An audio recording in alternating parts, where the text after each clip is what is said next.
And we are off. The FNCS starts right here, right now. The grand finals, 12 brutal games of Fortnite are ahead of the competitors, Taco, and I couldn't be more excited to be here to call it with you.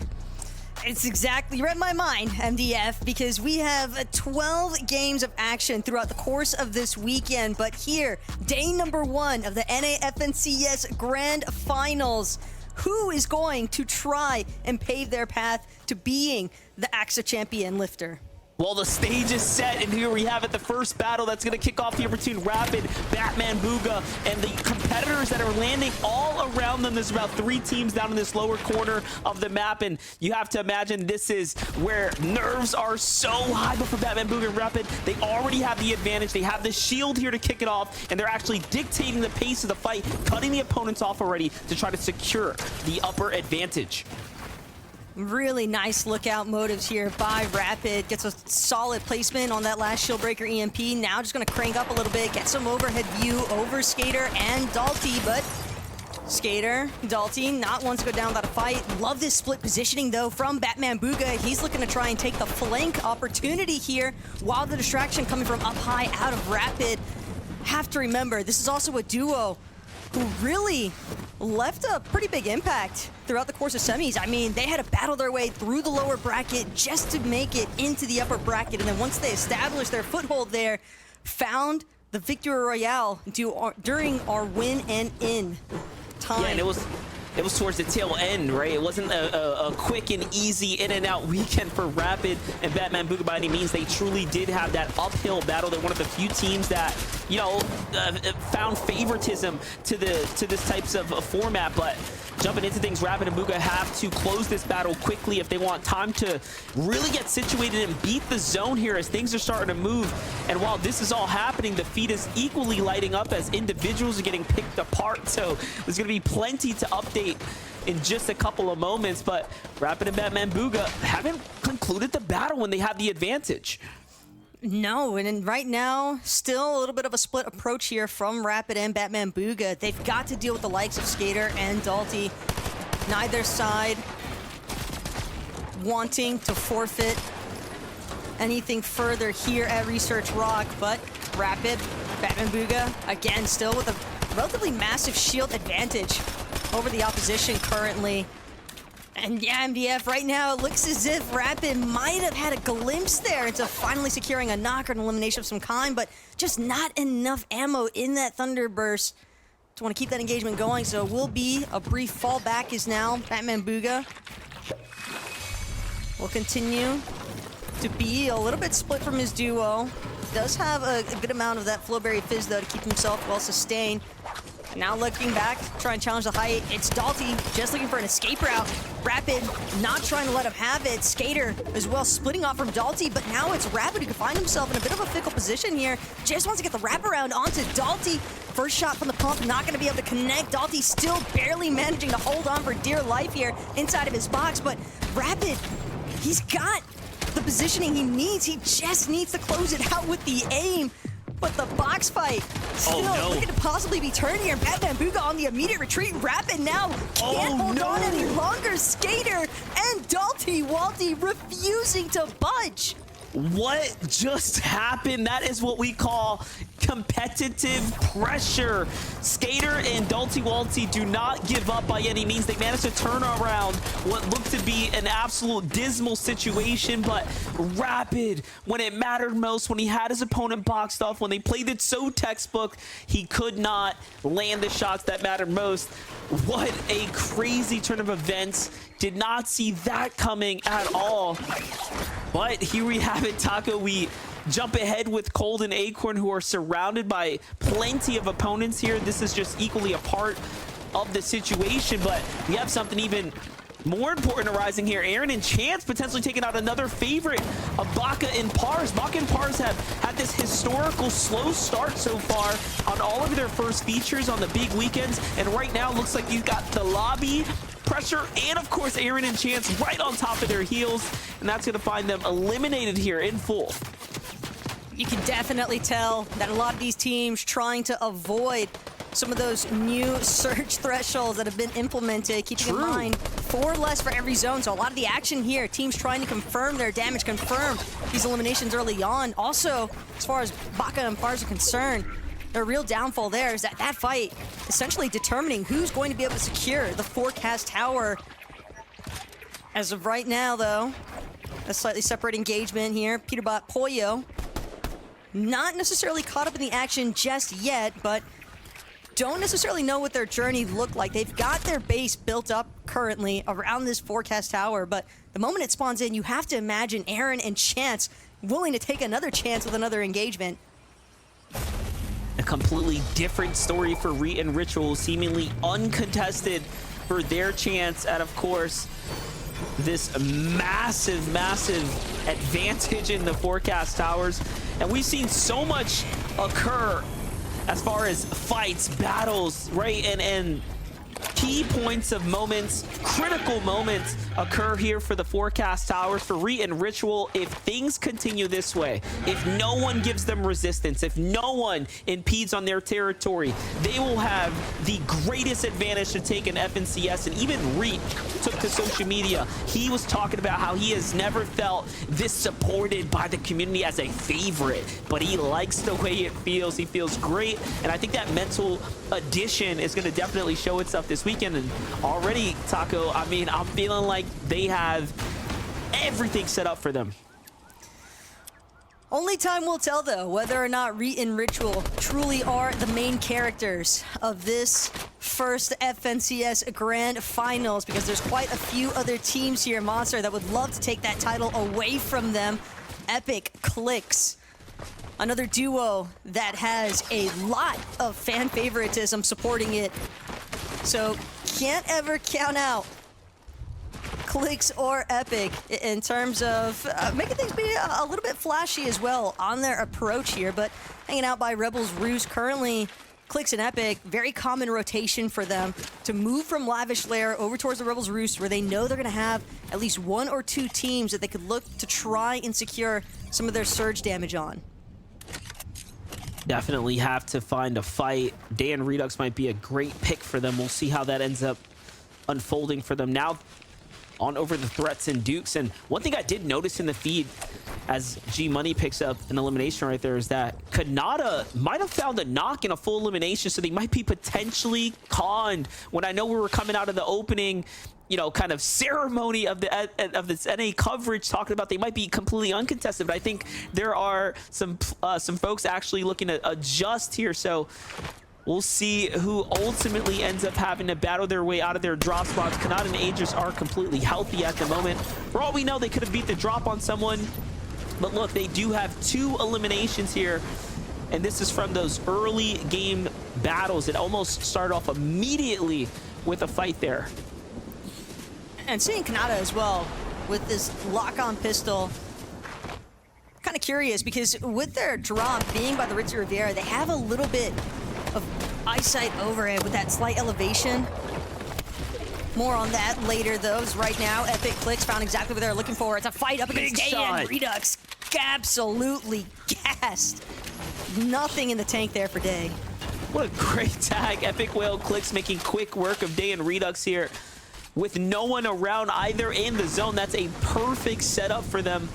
I'm a little concerned, actually, of how fast that fight happened, that they're not going to have enough surge, believe it or not. You know, you go from 200 to 0 that quick. That's just 400 damage off of 2 players. They didn't seemingly have time to heal or anything like it. But the show goes on at the complete opposite side. Ryze and Yamzo.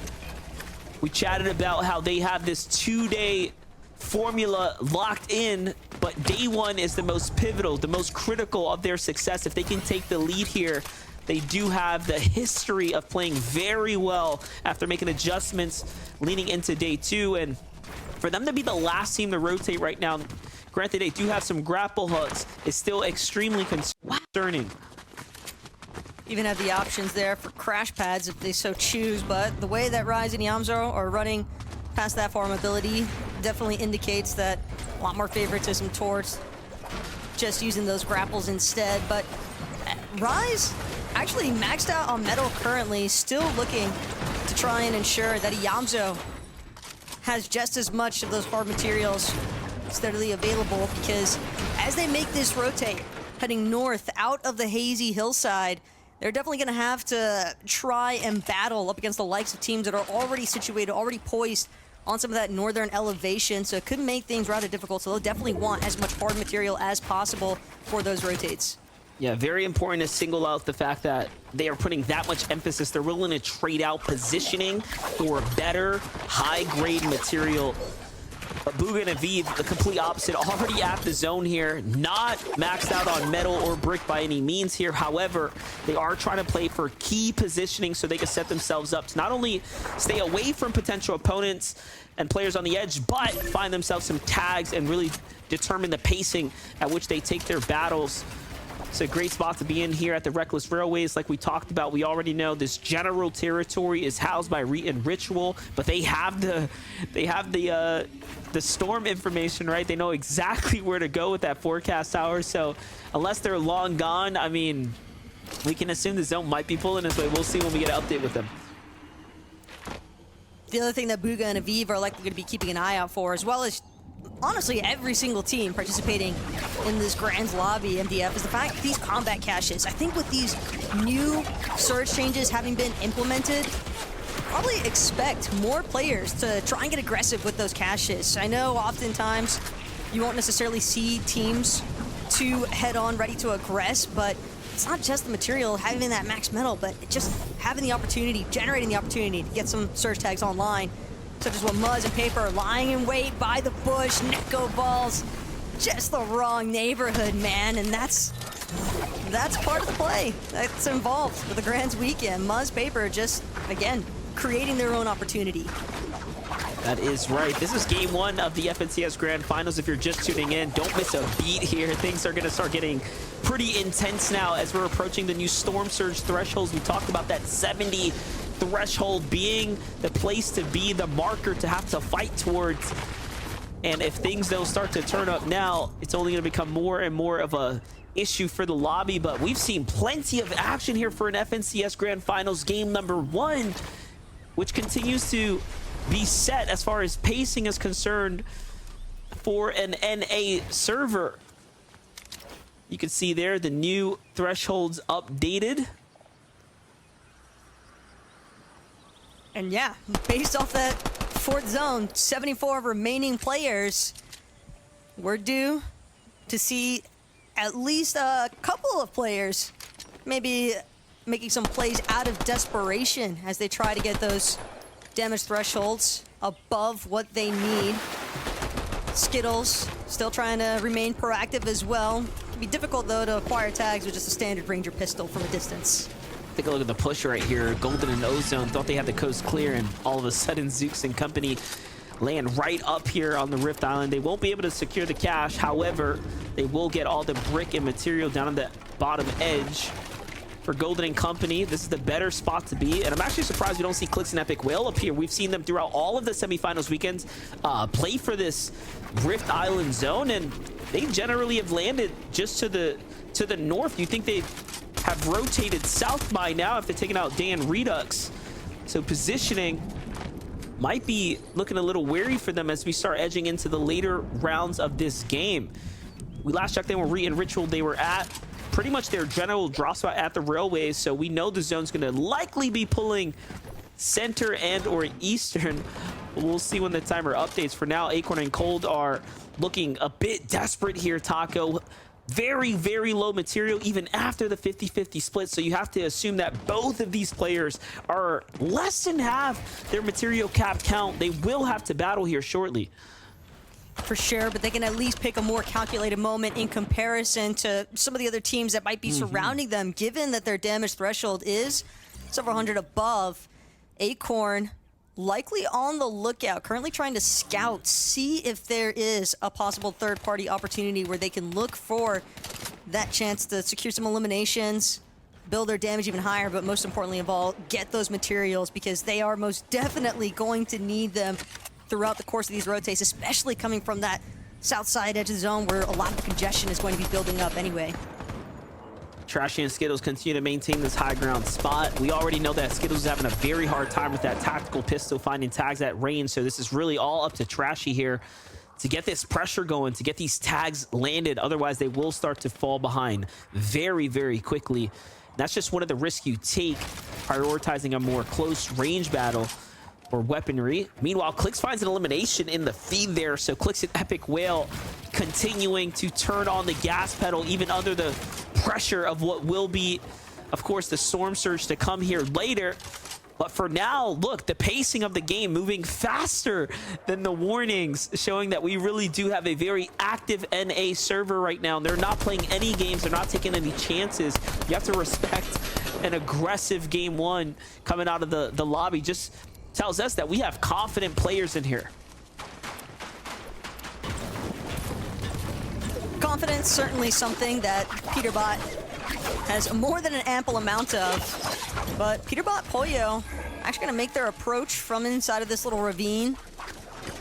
And now Peterbot still trying to keep an eye out for some of these other teams. Knows that they're trying to get slightly further ahead into zone, but Peterbot's got to be careful here. He's got one right in front of him. G Money trying to look for a regroup opportunity. As Peterbot will find a chance to get that small shield potion off. A little bit of Flowberry Fizz as well out of Pollo. Now it'll be Pollo.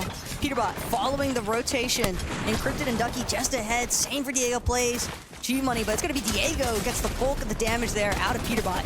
And look at the key right here. They jump on G Money right away. They don't want to give this up by any means. And Peterbot is the exception, not the rule. When you push into a team, you have to be very much worried that everything can end. Normally, Peterbot will be able to slip out of this type of situation, but you have to assume the pressure of the server is looming on all of these competitors right now, and it just doesn't go his way this time around.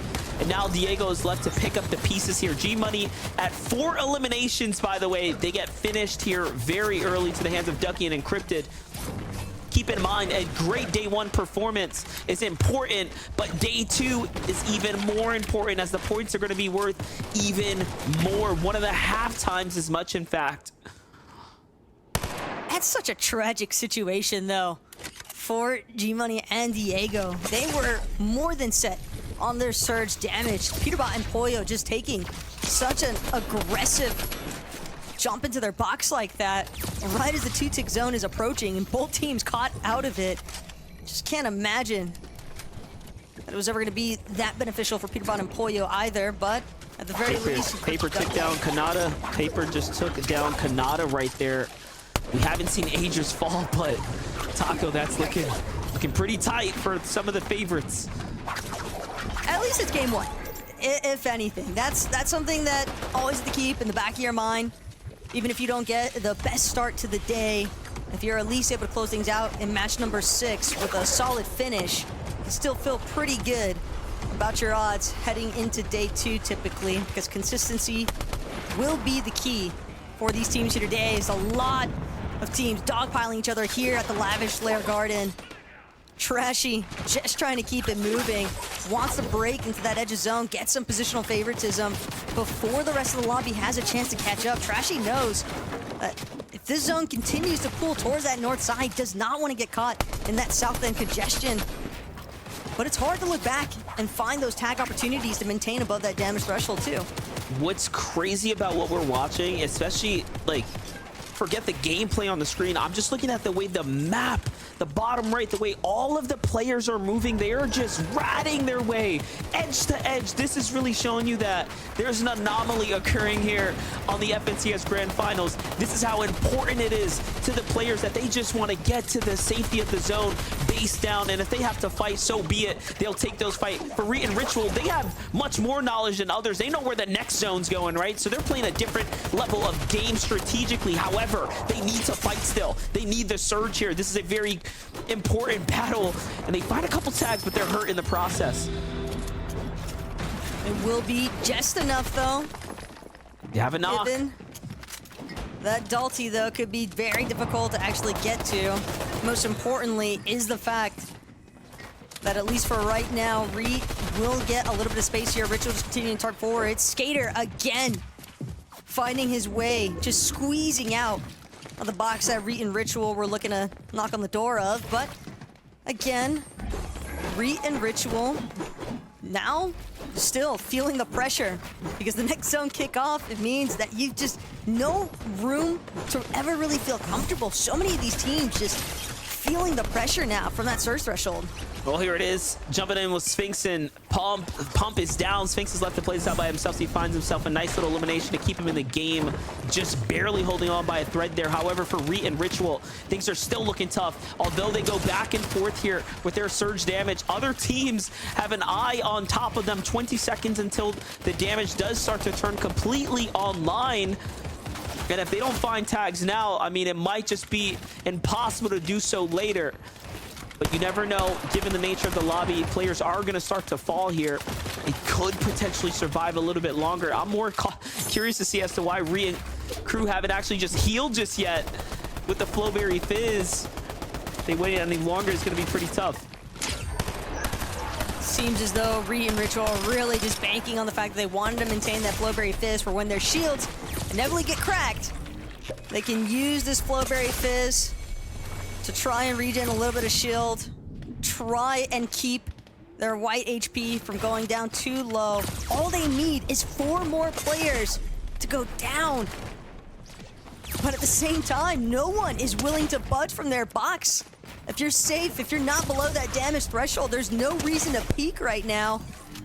Likely teams also able to hear the shield cracks. Ritual now forced to expend the medkits as well. Heal off. Not even a thought process for Reet and Ritual currently. They are just begging for anybody to peek so they can look for an opportunity here to get some damage going. Incredible to think they only need a tag. They actually find it right there.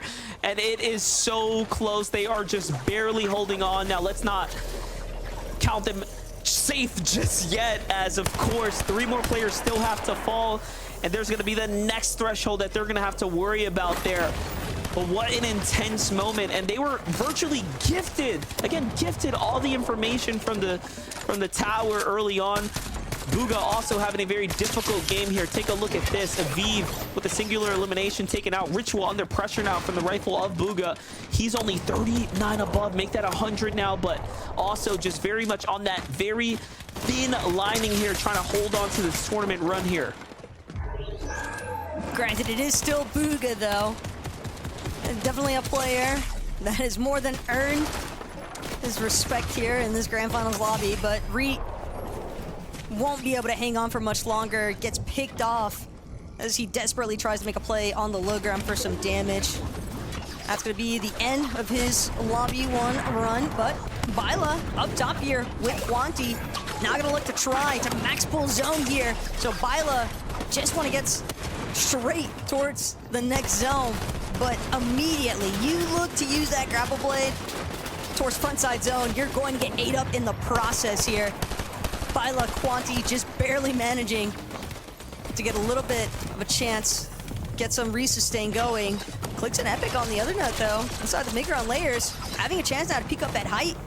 Trying to see if they can get a chop going as well. You know this is a team that loves going for a height overtake as well. I was just going to say, I'm so happy we tuned in when we did, because you saw that is literally what they do around this time. They start to eye up high ground. They've done it every single weekend so far, but never against the likes of Cold and Acorn, because Cold and Acorn have found it tremendously difficult to make it to endgame, let alone be in a high ground position. Meanwhile, Yamzo and Rise are just continuing to cook here, but they are below the surge and they're fighting ever so for it. And just because you have a grapple hook, you can see it is not free by any means to find yourself safe into the next zone. Pressure is coming from every single angle as the surge continues to force players to make decisions they wouldn't otherwise make. Yamzo, Rise traps someone in the box, but not quick enough to get the elimination, and it's Bila who's on the run right now with DK on the other side of the wall and Quanti in the mix. And look at this, Taco, they are just turning online, but high ground, a battle, Clicks an Epic Whale going for it. And it's just straight grapple up. That's the method from Epic and Clicks. Epic, though, forced to fall back.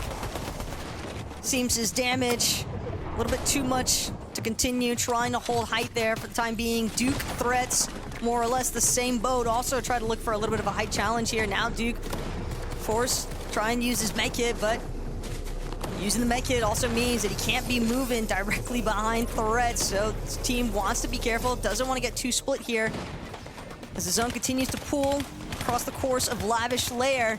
And it's Acorn and Cold still managing to hold on to height. Did an excellent job defending against Clix and Epic Whale. I'm actually surprised they managed to do that considering they had two singular towers based out a very difficult way to hold the zone. But you know what? They each hold their own. And look at this. Clix continue to tear up here as he's at 5 eliminations. Forced to the low ground. Epic Whale's down. No builds. Has to rat his way into the edge here. And he has continued to go.